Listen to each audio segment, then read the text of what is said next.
जो बतियाएगा वो डांट खा जाएगा। इसके लिए विजय जी ने और पूरे परिवार ने बहुत तैयारी की है, बहुत श्रद्धा से लगे हैं। इसलिए 3 घंटा पूर्ण शांति से कथा का श्रवण, कोई भी आवे तो बोले नहीं, अंदर चले जाएं, जिनको बतियाना हो शांति से कथा का श्रवण करें। तो आपने समय निकाला है, तो आइए समय का हम लोग सदुपयोग करें। इको कम करो भैया, इको कम करो। मोबाइल बंद कर दे। अच्छा, तब लगा कि इधर का स्टैंड है, फेसबुक पे लगाएंगे। अच्छा, तो कोई जुगाड़ बना लीजिए, तब कोई दिक्कत नहीं। जब हम लोग भागवत महापुराण की कथा सुनाते हैं तो पहले भागवत की महिमा सुनाते हैं। अब आपसे ठीक है बेटा, थोड़ा सा कम करो, इनको थोड़ा सा कम करो। तो पहले हम लोग भागवत जी की महिमा सुनाते हैं। महिमा मतलब उसका कितना महत्व है, उसका क्या फल है। एक बार एक आदमी को हीरा मिल गया। हीरा बहुत मूल्यवान होता है। कोछा बाजार में ओके दुकान नहीं है। जिलेबी न समझिए, समोसा नहीं समझिए। उस आदमी को हीरा मिल गया। बस वो कपड़ा में गठियाए के और अपने गधे के गले में बांध दिया। उसको पता ही नहीं था कि ये हीरा है। उसके पास एक गधा था तो गधे के गले में टांग दिया। जैसे बैल वैल के गले में नहीं बांधे रहते हैं लोग, तो वो हीरा बांध दिया। एक बार एक जौहरी ने देखा, अरे माथा उसका ठनक गया, हीरा और गधे के गले में। तो जौहरी ने गधे के मालिक से कहा, ये हमको दे दो। तो गधे के मालिक ने कहा, उसमें क्या लगा, जैसे गधा टांगा वैसे तुम टांग लो। वो जान नहीं रहा था तो क्या करें। जौहरी ने सोचा हम ले लें, अब बाद में मांगने लगे तो जौहरी चालाक था। उसने कहा हम लेंगे लेकिन फ्री में नहीं लेंगे, 5 रुपया देंगे। तो गधे के मालिक को लगा कि पत्थर बेकार टांगे, 5 रुपये में तो 5 समोसा मिल जाएगा। तो 5 रुपया गधे के मालिक ने ले लिया और हीरा दे दिया। जब जौहरी हीरा लेके चला तो रास्ते में हीरा टूट के गिर पड़ा। तो जौहरी ने कहा कि गधे के गले में तो आराम से पड़े रहे, अब हम तुमको लेके जा रहे हैं, लाकर में रखेंगे रेशमी कपड़ा में, तो तुम टूट के काहे को गिर गए। तो जौहरी से हीरे ने कहा कि गधा का मालिक हमें नहीं जानता था तो गधे के गले में बांध के टांग दिया, हमको बुरा नहीं लगा। लेकिन तुम जौहरी हो के मेरा मूल्य 5 रुपया लगाए हो, तो मुझे लगा अब तो मर जाने में ही भला है। जो नहीं जानता है वो कुछ भी अनाप शनाप बोले, लेकिन जिसके दुख दर्द में भगवान ने सहयोग किया है, यदि वो भगवान की शिकायत करे तो भगवान को बुरा लगेगा कि नहीं, बोलो ना। अरे बोलो कि सब मौनी बाबा, बुरा लगेगा कि नहीं। अच्छा, आप लोगों को सुनाई दे रहा है कि नहीं, सुनाई दे रहा है। हम इसलिए पूछ लिए ना कि एक जगह कथा हो रही थी तो महाराज जी कीर्तन करा रहे थे, राम नाम नदिया सुगम बह जा वही माँ कोई कोई नहाए। तो एक दादाजी बैठे थे, उनको सुनाई नहीं पड़ा तो वो उल्टा गाना गाने लगे, राम नाम नदिया सुगम बह जा वही माँ कुकुर नहाए। उनको सुनाई नहीं पड़ा, कान कमजोर रहा तो क्या करे बेचारा, कोई कोई की जगह कुकुर कह रहे थे। आप लोगों को सुनाई दे रहा है ना। तो पहले हम भागवत जी की महिमा बताएंगे। इस कलयुग के आरंभ में 88,000 ऋषि मुनि महात्मा नैमिषारण्य में इकट्ठे हुए और सब लोग बैठ करके विचार कर रहे थे कि भक्ति ज्ञान वैराग्य की प्राप्ति कैसे होती है, माया मोह से मुक्ति कैसे मिलती है और भगवान कैसे मिलते हैं। उसी समय सूत जी महाराज का आगमन हुआ जो सुखदेव जी के शिष्य थे, पुराणों की कथा कहने में बड़े प्रवीण थे। पहले पुराणों की कथा कहने वालों को सूत जी कहा जाता था, अभी व्यास जी कहा जाता है, द्वापर युग में सूत जी कहा जाता है। सभी ऋषियों मुनियों ने उनको प्रणाम किया और कहा महाराज आप भागवत की कथा सुनाइए। तो सूत जी ने कहा मैं सुनाऊंगा, और भागवत की कथा साधारण मत सुनो सोचो, भागवत की कथा को सामान्य मत सोचो, इस कथा को राजा परीक्षित भी सुन चुके हैं। तो ऋषियों ने कहा महाराज वो तो राजा थे, उनके पास समय कैसे मिला कि भागवत सुने। तो सूत जी कहते हैं महाराज आप लोग संत हैं, समय मिला, राजा ने एक अपराध कर दिया, महात्मा के गले में सांप डाल दिया, महात्मा के पुत्र ने श्राप दे दिया, 7वें दिन मर जाओगे। गंगा के तट पर कथा सुनने के लिए बैठे, सुखदेव जी सुनाने के लिए बैठे, उसी समय एक घटना घट गई। विजय जी, देवता लोग अमृत का कलश लेकर के आ गए। अमृत का कलश सुना है ना अमृत का, पिए भी होंगे, हाँ बेटा तुम तो पिए हो।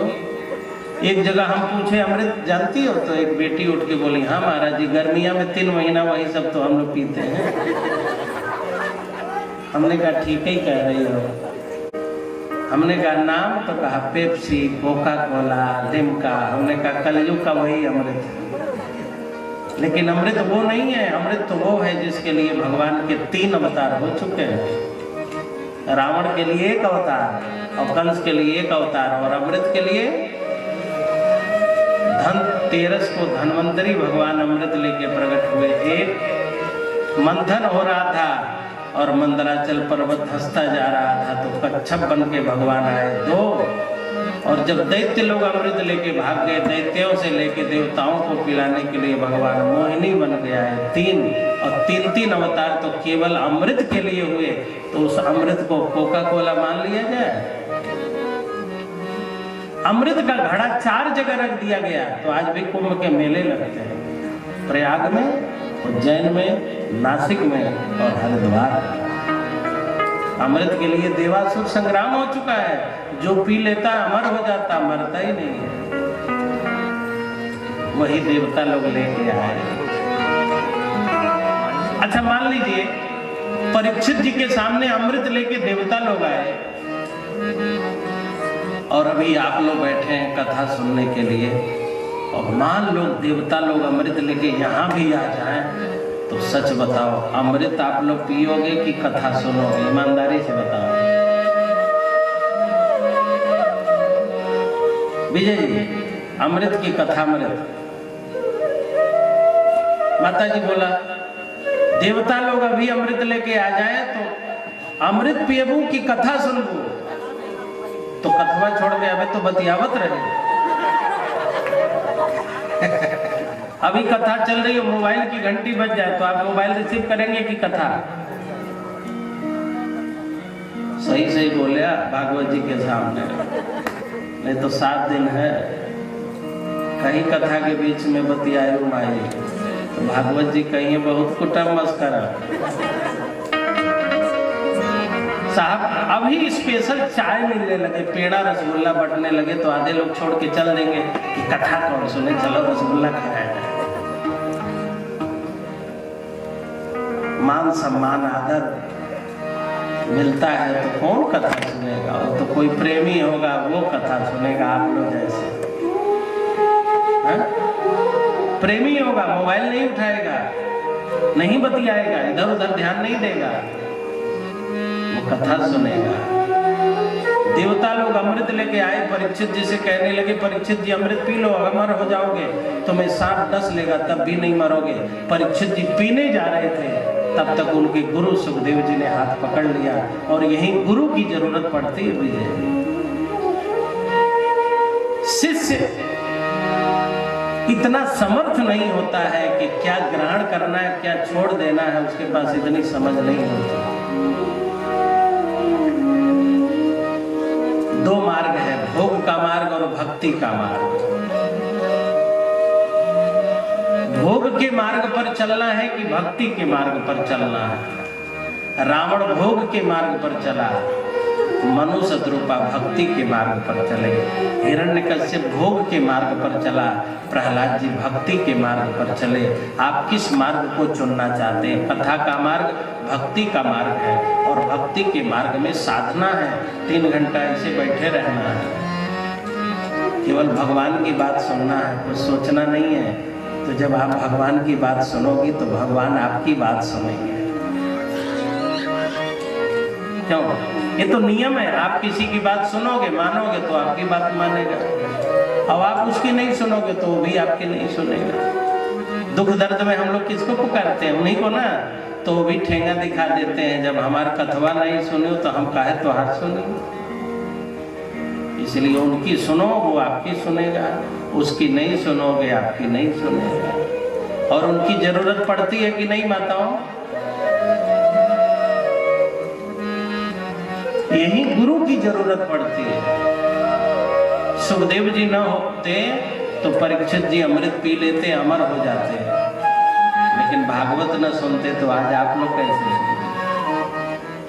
नया रास्ता। एक युवा जजमान बैठा है, बताइए, विजय तिवारी, युवा। इस उम्र में तो लड़के लोग गुटखा तंबाकू खोल के खाई के रोड पे बहु आ रहे हैं। ये प्रेरणा बन रही है ना समाज के लिए। लोग समझते हैं बुजुर्ग हो कि कोई कथा सुने, भागवत सुने, अपने बुजुर्ग माँ को तीर्थ यात्रा कराना, साथ में जाना, और सब गया जगन्नाथ आदि सब पिंड क्रिया पूर्वजों के प्रति ये एक आदर्श स्थिति है ना। युवाओं के लिए प्रेरणा का काम करता है ना। कोई प्रेरक कार्य करना चाहिए जिससे समाज को प्रेरणा मिले। परीक्षित जी तो अमृत पीने जा रहे थे, लेकिन सुखदेव जी ने हाथ पकड़ लिया, और सुखदेव जी ने कहा भगवान की कथा मणि है और स्वर्ग का अमृत कांच है। कांच माने शीशा, शीशा का बड़ा मूल्य है, नहीं है? 24 घंटा में 2 घंटा तो माताओं का शीशे के सामने बीतता है। पुरुष भी कम थोड़े हैं, 10 मिनट जाते आते तो निहारे ही लेते हैं। लेकिन एक बात है, शीशा टूट जाए तो उसका कोई मूल्य नहीं रहता, उठा के फेंक दिया जाता है, 2 कौड़ी का हो जाता है। शीशा और रिश्ता दोनों टूट जाते हैं। शीशा गलती से टूट जाता है, रिश्ता गलत फहमी में टूट जाता है। रिश्ता को भी बचा के रखिए और शीशा को भी बचा के रखिए। चेहरे का दाग धब्बा दिखा देता है, कमी दिखा देता है, लेकिन टूटने के बाद उसका कोई मूल्य नहीं रहता। सुखदेव जी ने कहा, हे परीक्षित, भगवान की कथा मणि है और स्वर्ग का अमृत शीशा है। मणि की तुलना शीशा से कैसे की जा सकती? क्व सुधा क्व कथा लोके क्व काचः क्व मणिर्महान् ब्रह्महरातो विचार्यैवं तदा देवाञ्जहासः अभक्तांस्तांश्च विज्ञाय न ददौ शकथामृतम् श्रीमद्भागवती वार्ता सुराणामपि दुर्लभा। सुखदेव जी कहते भगवान की कथा मणि है। कौन मूर्ख होगा जो मणि देके कांच खरीदेगा विजय? क्यों? मणि दे और कांच खरीदे, ये कोई बुद्धिमानी है क्या? सुखदेव जी न होते तो परीक्षित जी कांच खरीद लेते, मणि छोड़ देते, लेकिन सुखदेव जी ने डांटा। इसीलिए सनातन दुनिया में 5000 धर्म है, वो जीवन शैली है। धर्म तो सनातन ही है। सभी धर्मों ने ईश्वर को नहीं माना, लेकिन गुरु सबने माना। अरे सिखों ने तो अपने मंदिर का नाम ही रख दिया गुरुद्वारा, और हिंदुओं ने तो ब्रह्मा विष्णु महेश माना। गुरुर ब्रह्मा गुरुर विष्णु, सदगुरु का रूप बना करके भगवान जगत में आए। सदगुरु का रूप बना करके भगवान जगत में आते हैं। सबका कर्तव्य बता करके,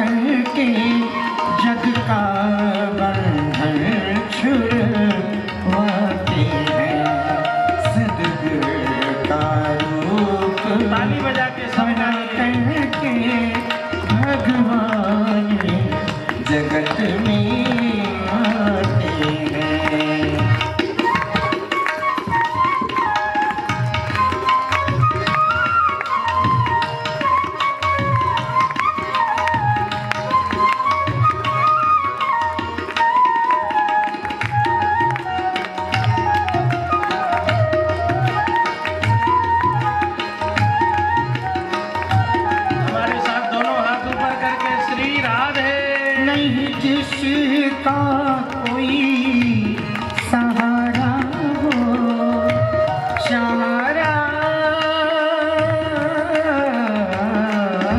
हो, नहीं जिसका कोई सहारा हो, फिरता वो मारा मारा हो।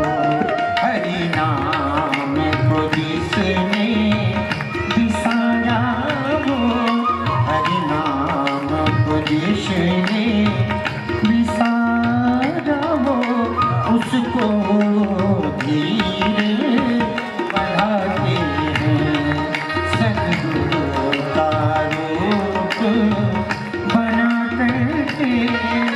भगवान जगत में आते हैं।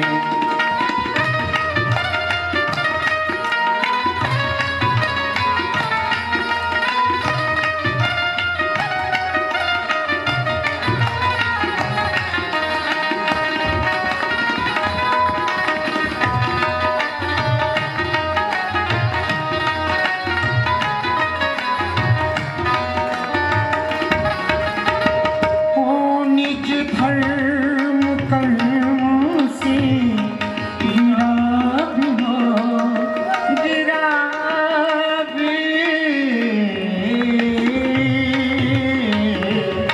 गिरा भी हो। निज धर्म कर्म से गिरा भी हो, जग माया से हो गिरा भी हो। सद्गुरु नाम से चिढ़ा भी हो, सद्गुरु नाम से चिढ़ा भी हो, उसके साथी बन जाते हैं। सद्गुरु का रूप बना करके भगवान जगत में आते हैं। भगवान जगत में आते हैं। भगवान जगत में आते हैं। सुखदेव जी ने कहा, हे परीक्षित, भगवान की कथा मणि है और स्वर्ग का अमृत कांच है। यदि स्वर्ग के अमृत का कोई मूल्य होता तो भगवान शिव अमृत पिए थे क्या? आप लोग बताइए। उन्होंने जहर पिया लेकिन अमृत नहीं पिया। राम जी और कृष्ण जी ने अमृत नहीं पिया। शंकर जी तो जहर पी के भी महादेव कहलाए। ये टेंट वाले बोलो मत प्यारे, लाइट माइक वाले दिन भर काम करो, प्रवचन के बीच में शांत रहो। 17-18 घंटे आपके हैं।